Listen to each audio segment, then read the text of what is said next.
भाजपा की सरकार आई है तब से भारत में गणतंत्र लोकतंत्र का सत्यानाश हो चुका है, ठीक है ना।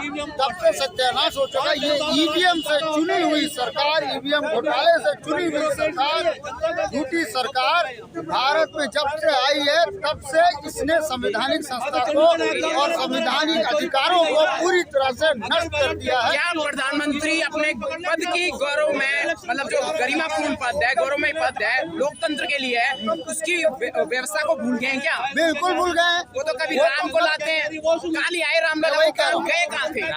पूरे संविधान गए कहाँ थे? जहाँ भी गए थे ये उनके रामलला है जिनको वो लेके आए हैं, छोटे छोटे बच्चे हैं लेके आए हैं और उनके ही उस पर प्राण प्रतिष्ठा करके उसको भगवान बना दिया, ठीक है। सीताहरण पे मोदी जी कहाँ थे? अब वो कहाँ थे नहीं थे, देखिए राम तो कई है, वो ढूंढने गए थे। पेरियार वाले राम भी हैं, पेरियार वाले राम भी हैं, है ना। बहुत सारे मेरे कई दोस्त राम हैं, मेरे अपने दोस्त भी राम है ना। तो ऐसा नहीं कह सकते ये, लेकिन बैठ के धर्म को इम्प्लीमेंट करेंगे क्या? वो सब कर देंगे। ये अघोषित हिंदू ब्राह्मण राष्ट्र है,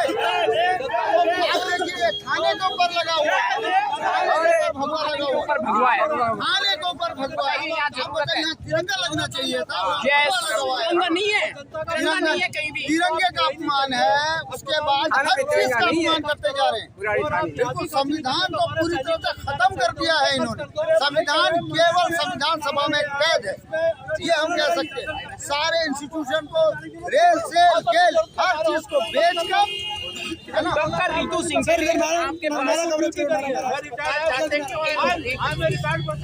डॉक्टर रितु सिंह के ने जो एक मनुवाद को बड़ी चुनौती दी है, टक्कर दी है, क्या इससे मनुवादियों के दांत खट्टे होते हुए नजर आ रहे हैं? बिल्कुल खट्टे हुए नजर आता है। आज देखिए पुलिस भी यहाँ सरेंडर कर रही है, लेकिन उनको बार बार उठा के बार बार टॉर्चर करके ये भी अपने ऊपर कायम और दायम है, क्योंकि वो जिस समाज से है वो समाज ही लड़ाकू है और संघर्ष करने के लिए प्रेरित है। वो अम्बेडकर की बेटी है, मुझे उम्मीद है वो जीतेगी और ये हम उम्मीद करते हैं ये जीतेगी। और ये जो सरकार चल रही है केवल पूंजीपतियों के मदद से, ईवीएम के दम पर ये सरकार चल रही है, मोदी मीडिया के से चल रही है, मोदी मीडिया के झूठे प्रचार के दम पर चल रही है।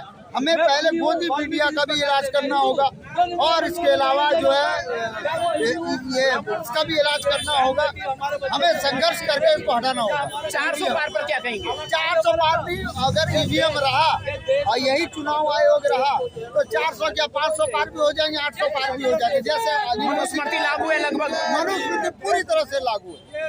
हम सिर्फ संघर्ष कर रहे हैं क्योंकि बाबा साहब का संविधान है इस वक्त। आप लोग, हम लोग इतना इकट्ठा होते हैं, इतना सोशल मीडिया इकट्ठा होता है, इन लोगों पे कोई असर तो नजर नहीं आता? नहीं, असर इसलिए नहीं नजर आता तो सत्ता में बैठे हमारे वेबसाइट को भी रोक लेते हैं, हमारी आवाज को भी दबा। मैं हरियाणा गया था, वहाँ इंटरनेट कई क्षेत्रों में बंद कर दिया गया था और जल्दी दिल्ली में भी ये करेंगे। लेकिन ऐसा संभव नहीं है कि बंद कर दे, ये क्रांति की ज्वाला है, ये उठेगी। नहीं, हमारे पास में कानूनन मैसेज है, मतलब गैर कानूनी ढंग से क्या कितने भाई पेटीएम रुक गया होगा, दुनिया भर की जो है इंटरनेट से चलने वाली सेवाएं, संस्थान, एजुकेशन, ऑनलाइन जो एजुकेशन है, सारी चीजें रुक गई होंगी। कितना जायज है सरकार द्वारा ऐसा कर देना? नहीं, वो तो नाजायज काम तो करती जा रही है ना।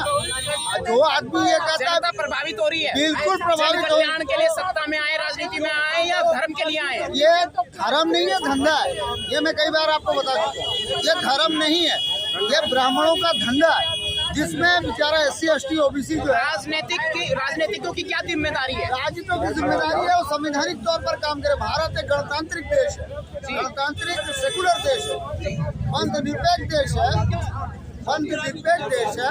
तो हम जो है पंथ निरपेक्ष होकर काम करें, लेकिन यहाँ तो मोदी जी जो है RSS के कैडर बनकर केवल और केवल हिंदुत्व को बढ़ावा दे रहे हैं और ढोंग और पाखंड को वो बढ़ावा देते हुए भारत को जो है गर्त में ढकेलने का काम कर रहे हैं।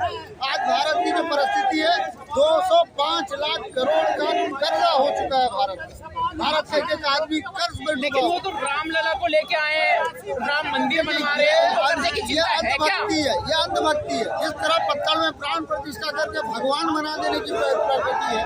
लोग जाते हैं अज्ञानता के कारण। बाबा साहब ने इसलिए कहा था शिक्षित बनो, संगठित हो, संघर्ष कर सत्ता की प्राप्ति करो। जब तक हम सत्ता की प्राप्ति नहीं करेंगे तब तक हमारे लिए ये हो पाना बड़ा मुश्किल हो जाएगा। कॉन्स्टिट्यूशन पे बोले थोड़ा। नहीं, कॉन्स्टिट्यूशन बस इतना ही है कि कॉन्स्टिट्यूशन तो संविधान तो केवल संविधान सभा में मोदी ने, अमित शाह ने, मोदी ने, तीनों में मीडिया में बयान दिए बार बार कि भाई मनुस्मृति से नहीं देश संविधान से चलेगा, लेकिन दिखाई क्या दे रहा है? दिखाई तो ये दे रहा। मनुस्मृति को बाबा साहब ने 25 दिसंबर 1927 को जला दी थी, ये आपको याद रखना होगा।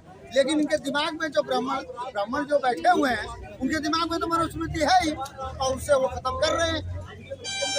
आपके अत्याचारों, आप पर जो अत्याचार, मतलब वो कहने की बात है, लागू करने की बात नहीं है। बिल्कुल कहना कुछ, जैसे 15-15 लाख क्या आपके अकाउंट में आए, अच्छे दिन आए, 2 करोड़ रोजगार आए, नहीं आए। चलिए आपको जल्दी रिलीज देता हूँ। मैं एक अंतिम सवाल आपसे पूछ रहा हूँ, बहुत ही महत्वपूर्ण। जनता की क्या जिम्मेदारी बनती है ऐसी जनता की हालात में? जिम्मेदारी बनती है कि पहले चुनाव आयोग का घेराव हो, प्रधानमंत्री घर के आवास का घेराव हो, बड़ी तादाद में हो। ये जो किसान अभी बैठे हुए हैं, किसानों का पूर्ण समर्थन किया जाए। अब तक 6 किसान शहीद हो चुके हैं, उन सब के लिए किया जाए। और मुझे उम्मीद है कि अभी सुप्रीम कोर्ट में भी आया है फैसला, आ जाएगा। पिछली बार वैसे तो आज डॉक्टर रितु सिंह के आंदोलन पे भी कोर्ट का फैसला कुछ और है और यहाँ कुछ और किया गया। ये जंगल राज चल रहा है, यही जंगल राज है, यही मनु राज है। पुलिस प्रशासन कोर्ट के फैसले को नहीं मानता। बिल्कुल, पुलिस प्रशासन करे तो क्या, उनको इम्प्लीमेंट कराने वाले तो सरकार है ना, सत्ता है ना। हाँ, प्रशासन की हाँ, बात कर रहे हैं। प्रशासन जो है जुडिशरी को नहीं मानता। नहीं, वैसा नहीं, वो सिर्फ पेपर में है कि ये संविधान की शपथ लेते हैं, काम उनको वही करना, पैसे चूंकि वो देते हैं, तनख्वाहें वो देते हैं। पूंजीपतियों की सरकार है। पूंजीपतियों की सरकार है, अंबानी अडानी की सरकार है, और सबसे पहले हमें उनको घेरना होगा, उनके विरोध में ही करना पड़ेगा। बहुत बहुत शुक्रिया, बहुत बहुत धन्यवाद। धन्यवाद।